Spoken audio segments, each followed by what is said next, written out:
আসসালামু আলাইকুম সুপ্রিয় শিক্ষার্থী এবং যারা এই মুহূর্তে আমার ক্লাসে জয়েন করেছেন তাদের সবাইকে স্বাগতম। আশা করছি সবাই সুস্থ আছেন, ভালো আছেন। আমি আলহামদুলিল্লাহ ভালো আছি। আমি উম্মে আয়মান। আজকে চতুর্থ শ্রেণীর প্রাথমিক গণিত নিয়ে আবার উপস্থিত হয়ে গেছি। তাই চতুর্থ শ্রেণীর শিক্ষার্থীরা আশা করছি আপনারা বই খাতা নিয়ে বসে গেছেন। গত ক্লাসে আমি চতুর্থ অধ্যায়ের অনুশীলনী 4.5-এর 3 নম্বর পর্যন্ত সলভ করেছিলাম। আজকে আমি 4 নম্বর অঙ্কটা থেকে সলভ করব। তাই আপনারা যথারীতি অঙ্কটা দেখেন। আমি প্রশ্নটা তুলেছি, কোনো সংখ্যাকে 34 দিয়ে ভাগ করলে এর ভাগফল 3 এবং ভাগশেষ 10 পাওয়া যায়, সংখ্যাটি কত? আমরা তো এতক্ষণে ভাজ্য, ভাজক, ভাগফল, ভাগশেষ চিনে ফেলেছি অলরেডি। তাই আমার এখানে নির্ণয় করতে অবশ্যই কোনো সমস্যা হওয়ার কথা না। চেয়েছি কত? সংখ্যাটি। সেই সংখ্যাটি হচ্ছে এই সংখ্যা। কোন সংখ্যাকে?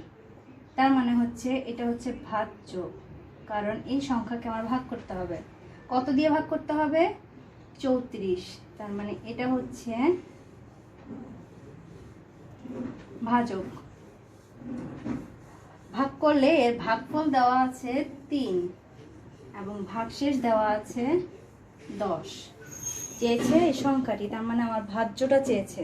আমরা ভাজ্যের একটা সূত্র আমরা জানি, আমরা দেখি উত্তর। আমরা জানি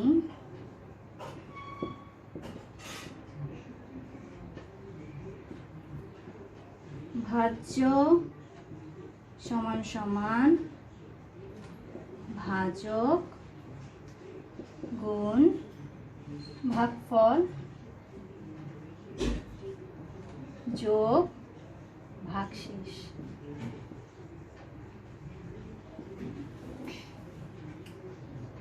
চেয়েছে আমার ভাজ্য, তাই এখানে কিছু লেখার নেই। ভাজক আমার আছে 34, তারপর ভাগফল আছে আমার 3, ভাগশেষ আছে আমার 10। এই ধরনের গাণিতিক লাইনের ক্ষেত্রে আমাদের সলভ করতে হবে জেনারেলি ভাগের কাজটা আগে করতে হয়, তারপর গুণের কাজ, তারপর যোগ বিয়োগ থাকলে যোগ বিয়োগ, ক্রমান্বয়ে যোগ বিয়োগ কাজ। তাই আমার এখানে যেহেতু ভাগ নেই, আগে আমার শুধু গুণ আছে, তারপর যোগ আছে, তাই গুণ আর যোগের মধ্যে আমাকে গুণের কাজটা আগে করতে হবে। আমি একটু রফে আপনাদের দেখাচ্ছি।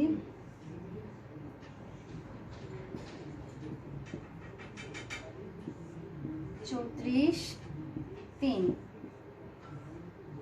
3 দিয়ে 4কে গুণ করলে 3 4 12, 2 হাতে থাকবে 1, 3 3 9 আর 1 হচ্ছে 10।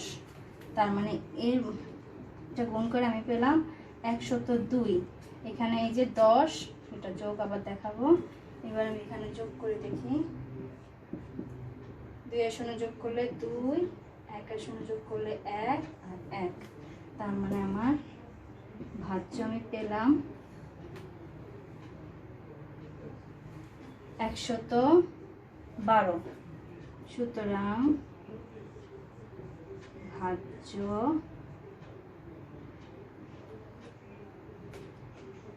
নিম্নের সংখ্যাটি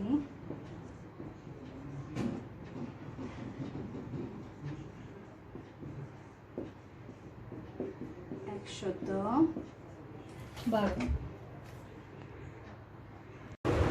5 নম্বর প্রশ্নটা এবার তোমরা দেখো। 5 নম্বর প্রশ্ন কি লেখা আছে? তুমি 99 জন খেলোয়াড় থেকে 11 সদস্য বিশিষ্ট কতটি ফুটবল দল গঠন করতে পারবে? তাহলে এখানে হচ্ছে কতটি ফুটবল দল গঠন করতে পারবে। তুমি 99 জন খেলোয়াড় থেকে 11 সদস্য বিশিষ্ট কতটি ফুটবল দল গঠন করতে পারবে। তার মানে আমার কতটি ফুটবল দল চাওয়া হয়েছে, কাদের মধ্যে থেকে? 99 জন খেলোয়াড় থেকে 11 সদস্য বিশিষ্ট। তার মানে হচ্ছে এই 99 জন খেলোয়াড় থেকে আমাকে কয়জন বানাতে হবে? 11 জন সদস্য বানাতে হবে। তাই আমি যদি 99কে 11 দিয়ে ভাগ দিই, তাহলে আমার মানে কাঙ্ক্ষিত ফলাফল আমি পেয়ে যাব। তাহলে আমি লিখি একটু গাণিতিক বাক্য।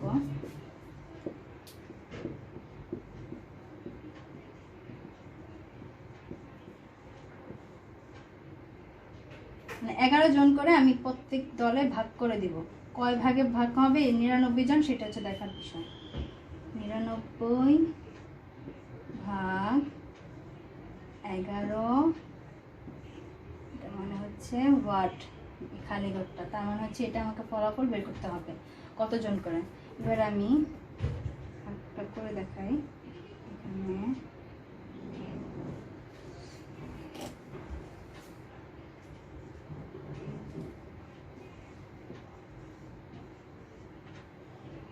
9 নিলে 9 11 থেকে ছোট, তাই যাচ্ছে না, তাই আমি 99 পর্যন্ত নিলাম। 99 কে এবার 11 দিয়ে আমি গুণ করে দেখি কয়বার যায়।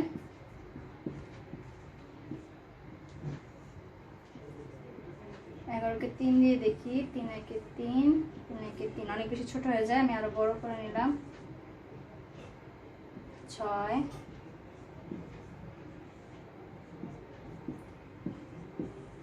9, 9 একে 9, 9 একে 9, তার মানে 9 11 99, এখানে 9, এখানে হচ্ছে 99। সমান সংখ্যা থেকে সমান সংখ্যা দিয়ে দিলে কত হবে? 0। তাহলে এই যে আমার ভাগফল, সেটাই হচ্ছে আমার অ্যান্সার। এতগুলো ফুটবলের মধ্যে গঠন করতে পারবে। সুতরাং 9টি ফুটবল দল গঠন করতে পারবে।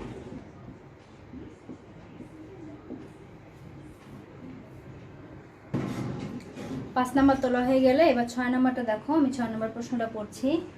6 নম্বরে দেওয়া আছে 26 জন লোকের মধ্যে 182টি পোস্ট কার্ড বিতরণ করলে প্রত্যেকে কতটি করে পোস্ট কার্ড পাবে? প্রত্যেক মানে এখানে হচ্ছে প্রতি একজন। তাহলে কি দেওয়া আছে? চেয়েছে কি প্রত্যেকে কতটি করে পোস্ট কার্ডের সংখ্যা চেয়েছে, কতটি করে পোস্ট কার্ড পাবে। এখন 26 জন লোকের মধ্যে 182টি পোস্ট কার্ড, মানে 26 জন পায় কয়টা? 182টা পোস্ট কার্ড। তাহলে একজন নিশ্চয়ই কম পাবে, এটা তো সিম্পল সেন্স। তাহলে আমার গাণিতিক বাক্যটা এরকম হবে, একজন কম পাওয়া মানে হচ্ছে এতটা পোস্ট কার্ড থেকে এটা থেকে এটাকে ভাগ করলে, এটাকে দিয়ে এটাকে ভাগ করলে তাহলে আমি পোস্ট কার্ডের সংখ্যাটা আমি পাবো 26 জন, মানে প্রতি একজন কত করে পাবে। 26 জন তো 182টি পাচ্ছে, তারপরে একজন কমে গিয়ে কয়টি করে পাবে। তাহলে গাণিতিক বাক্য দেখো,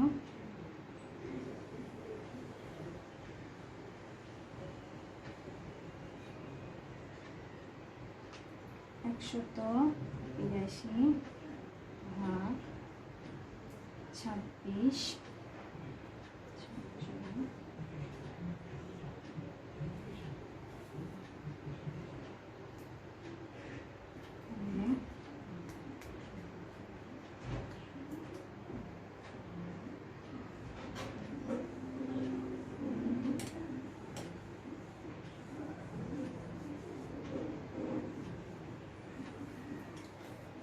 শতকের ঘরটা নিলাম, 1 নিলাম, 1 26 থেকে ছোট যাবে না, 18 পর্যন্ত নিলাম, 1 8 পর্যন্ত তাও যাবে না, 26 থেকে ছোট। এবার এককের ঘর পর্যন্ত নিলাম, 1 8 2, মানে পুরোটুকু নিলাম। 26 দিয়ে গুণ করে দেখি কত থেকে মিলে।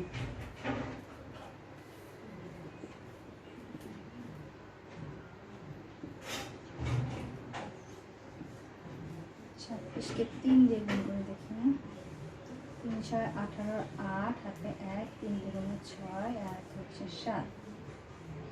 আরো বড় সংখ্যা নেব, 5 দিয়ে দেখি, 5 6 30 0, হাতে হচ্ছে 3, 5 দুগুণে 10, 11 12 13। একটু বড় সংখ্যা নেব,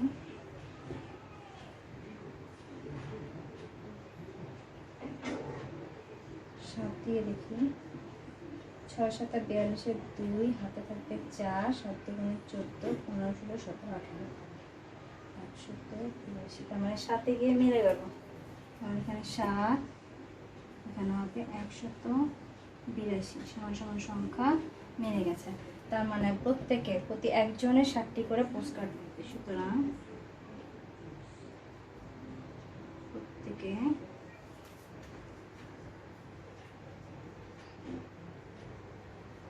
পোস্ট কার্ড পাবে।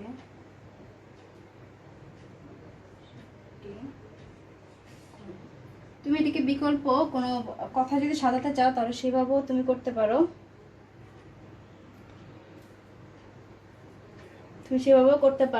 সেটা হচ্ছে তুমি দেখবে 26 জন লোক পাবে 182টি পোস্ট কার্ড, সুতরাং একজন লোক পাবে 182 ভাগ 26। আমি একটা করে দেই,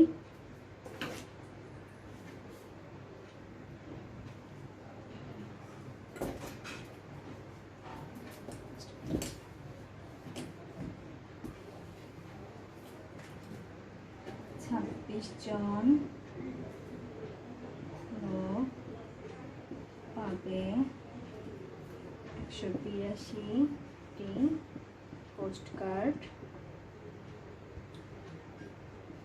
সুতরাং একজন লোক পাবে 182 ভাগ 26টি পোস্ট কার্ড।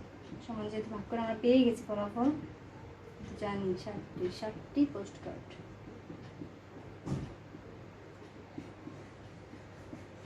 এটা বিকল্প অন্যান্য। তুমি প্রশ্ন কথায় সাজালা আর কি, আগেরটা ছিল গাণিতিক বাক্য দিয়ে তুমি প্রকাশ করেছো, এটা তুমি কথায় সাজালা। দুইটাই সঠিক, দুইটা নিয়মই হচ্ছে সঠিক।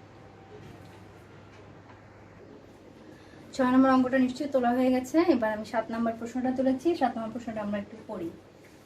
500টি পেন্সিল থেকে প্রতি বক্সে 12টি করে পেন্সিল রাখলে কতটি বক্সের প্রয়োজন পড়বে এবং কতটি পেন্সিল অবশিষ্ট থাকবে? কয়টি আছে পেন্সিল? 500টি। প্রতি বক্সে মানে একটা বক্সে 12টা করে থাকবে। ধরো এখানে একটা বক্স যার মধ্যে 12টা আছে, এরকম করে কি চেয়েছে, কতটি বক্সের সংখ্যা চেয়েছে। তার মানে এখানে যতগুলো বক্স আসবে তার মধ্যে প্রত্যেকটার মধ্যে 12 12 12 12 করে সজ্জিত হবে। মোট আছে কয়টা? 500টা। তার মানে এই 500টা প্রত্যেকটার মধ্যে 12টা 12টা করে সাজানো হবে। এরকম করে যতগুলা বক্স লাগবে সেই সংখ্যাটাই আমাদেরকে বের করতে বলা হচ্ছে। তার মানে 500কে আমার ভাগ করতে হবে কত দিয়ে? 12 দিয়ে। এরকম করে 12টা 12টা 12টা করে ভাগ করতে করতে এই 500টা পেন্সিল কতক্ষণে আমার শেষ হবে, তারপর হচ্ছে কতটি পেন্সিল আবার অবশিষ্ট যদি থাকে সেটা আমাকে বের করতে বলছে। তাই আমার গাণিতিক বাক্যটা এরকম হবে,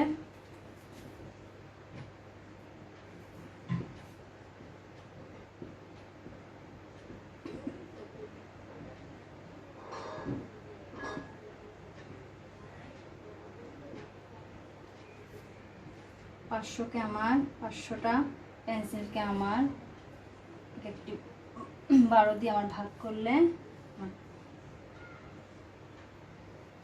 কতটি বক্সের প্রয়োজন পড়বে সেটা আমার এখানে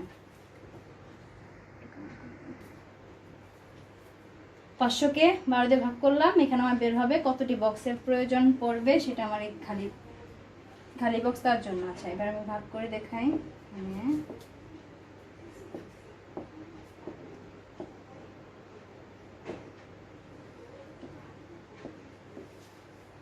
5 নিলাম, 5 12 থেকে ছোট, তাই আমি 50 পর্যন্ত গেলাম, মানে আরো 1 ঘন্টা গেলাম। তারপর হচ্ছে এখন দেখি 50 হচ্ছে বড়, তা 4 12 48, 4 12 48, 5 12 60, 60 বড় হয়ে যায়, তাই আমি 4 12 দিয়ে দিলাম। 4 12 48, যেহেতু উপরে 0 মানে ছোট, তাই এখান থেকে আমি 1 ধার নিয়ে এখানে নিয়ে 1 10 ধার নিয়ে এখানে 10 করলাম। 10 থেকে 8 বিয়োগ দিলে বাদ গেলে হবে 2, 8 পর 9 10, 2 এখানে থেকে 1 নিলাম, তাই এখানে 1 কমে গেছে, এখানে আছে এখন 4, 4 থেকে 4 বিয়োগ গেলে হবে 0, 0 বসানোর প্রয়োজনীয়তা নেই। 2 যেহেতু 12 থেকে ছোট তাই 2 ভাগ যাবে না, তাই আমি এখান থেকে 0 আবার নামালাম। এবার দেখি কত যায়। 12 কে 12, 12 দুগুণে 24, বেশি হয়ে যায় তাই একবার যাবে। 12 কে 12, আবারও 0 যেহেতু ছোট তাই এখান থেকে 1 10 এনে এটাকে আমি 10 করলাম। 10 থেকে 2 বিয়োগ গেলে 2 এর পরে 3 4 5 6 7 8 9 10 8, এখান থেকে যেহেতু 1 নিয়েছি 1 কমে গেল, তাহলে 1 থেকে 1 বাদ গেলে 0। তার মানে আমার 41টা বক্সের প্রয়োজন হবে এবং অবশিষ্ট রইল কয়টা? 8টা। যেটা অবশিষ্ট ভাগশেষ সেটাই হচ্ছে অবশিষ্ট রইল। সুতরাং 41টি বক্সের প্রয়োজন পড়বে এবং 8টি পেন্সিল অবশিষ্ট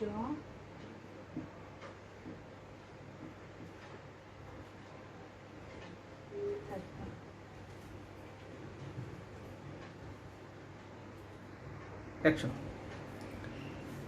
7 নম্বরটা তোমাদের নিশ্চয় তোলা হয়ে গেছে। এবার আমি 8 নম্বর প্রশ্নটা তুললাম। 8 নম্বর প্রশ্নটা আমি একটু পড়ি। 1716 মিটার লম্বা একটি তারকে 78টি সমান ভাগে ভাগ করা হলে প্রতি ভাগের দৈর্ঘ্য কত মিটার হবে? প্রতি ভাগের দৈর্ঘ্য মানে হচ্ছে প্রতি এক ভাগের দৈর্ঘ্য। আচ্ছা, কত মিটার লম্বা ফিতা ছিল? 1716 মিটার লম্বা একটি তার 78 সমান ভাগে ভাগ করা হলে প্রতি ভাগের দৈর্ঘ্য কত মিটার হবে? প্রতি এক ভাগের দৈর্ঘ্য। তার মানে হচ্ছে এটাকে আমি এটা দ্বারা ভাগ করলে আমার হচ্ছে এক ভাগের দৈর্ঘ্য কত মিটার হবে সেটা আমি বের করতে পারবো। সুতরাং উত্তরটা আমি লিখি।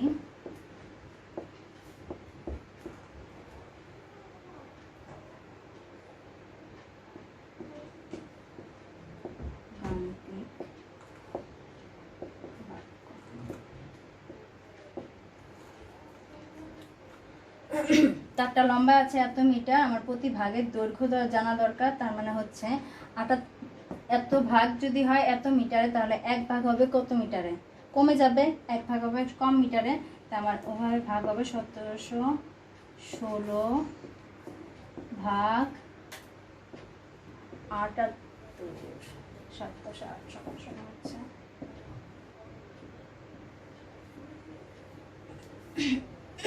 এরকম হবে। এবার হচ্ছে আমি একটা করে দেখাই।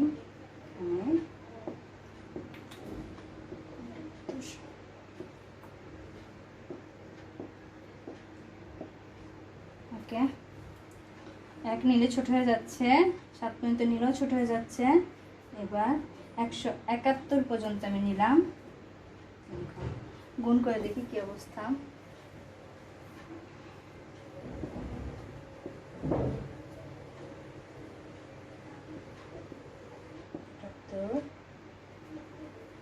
একটু বড় সংখ্যা নেই, 4 নেই, 4 8 32, 2 হাতে হচ্ছে 3, 4 7 28, 29 30 31, 4 7 28। আচ্ছা, তার মানে 78 কেন 2 হাতে 6 হাতে 1, 7 গুণে 14 আর হচ্ছে 15। এটা কাছাকাছি মান। তারপর একটা দেখি 78কে 3 8 24, 4 হাতে হচ্ছে 2, 3 7 21, 22 23 বেশি হয়ে যায়। তাই আমি আগের মানটা নিলাম, 2 ঘর নিলাম। 2 78 156। 1 যেহেতু ছোট, দশকের এখান থেকে 1 দশ আমি নিলাম। 11 হলো, 11 থেকে 6 বাদ গেলে 6 এর পরে 7 8 9 10 11 5। যেহেতু 1 নিলাম এখান থেকে, এখানে 1 কমে গেল, এখানে আছে 6, 6 থেকে 5 বিয়োগ দিলে থাকবে হচ্ছে 1। 15 যেহেতু 78 থেকে ছোট, তাহলে আমি 6 নামালাম। এবার যেহেতু 2 দিয়ে দেখলাম যে 156 মিলে যাচ্ছে, তার আমি আবার 2 বার দিলাম, 156 0। তার মানে হচ্ছে প্রতি ভাগের দৈর্ঘ্য হবে 22 মিটার। সুতরাং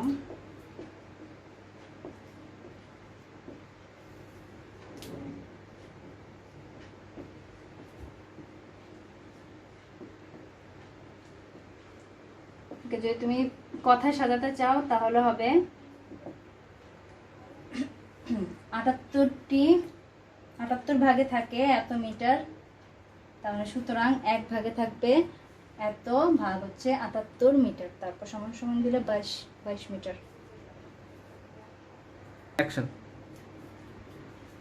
আমি দেখো বোর্ডে দেখো 10 নাম্বারটা তুলেছি, এর আগে আমি 8 নাম্বারটা করেছি। 9 নাম্বারটা অনেক সিমিলারিটি আছে আগের অঙ্কের সাথে, তাই 9 নাম্বারটা তোমাদের জন্য হোমওয়ার্ক থাকবে, নিজেরা করবে।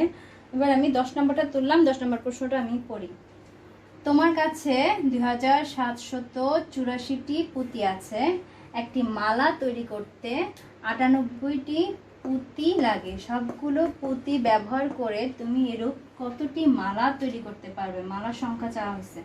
তার মানে হচ্ছে এতটি পুঁতি আছে, এই পুঁতি দিয়ে আমার একটি মালা তৈরি করতে আমার লাগতেছে 98টা পুঁতি। তার মানে হচ্ছে কতটা? 98টা পুঁতি দিয়ে আমি একটা মালা তৈরি করতে পারতেছি।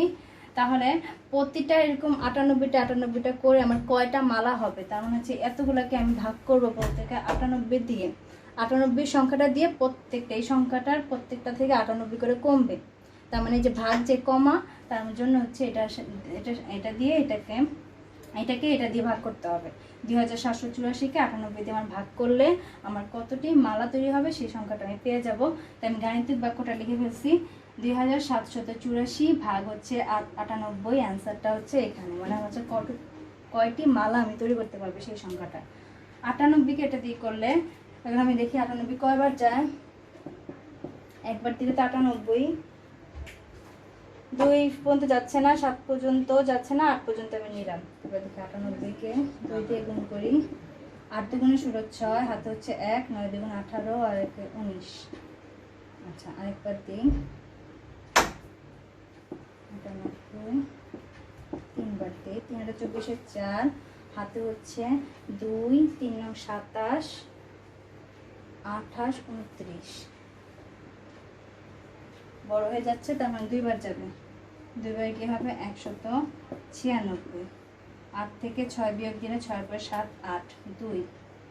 7 যেহেতু ছোট, 9 10 11 12 14 15 16 17। এখান থেকে 1 নিলাম, 17। 10 11 12 13 14 15 16 17 মানে 8। এখান থেকে 1 কমে গেল, 1 থাকলো, 1 থেকে 1 গেলে 0। তারপর আমি 82 যেহেতু যাবে না, তাই আমি 4 নামালাম। এবার 98কে দেখি কতবার যায়, বড় সংখ্যা দিয়ে দেখি। 98কে 8 দিয়ে দেখি। 8 8 64, 4 হাতে হচ্ছে 6, 8 9 72 73 74 75 76 77 68 4 হাতে 6, 8 9 72 73 74 75 76 77 78। এবার 9 দিয়ে দেখি। 8 9 72,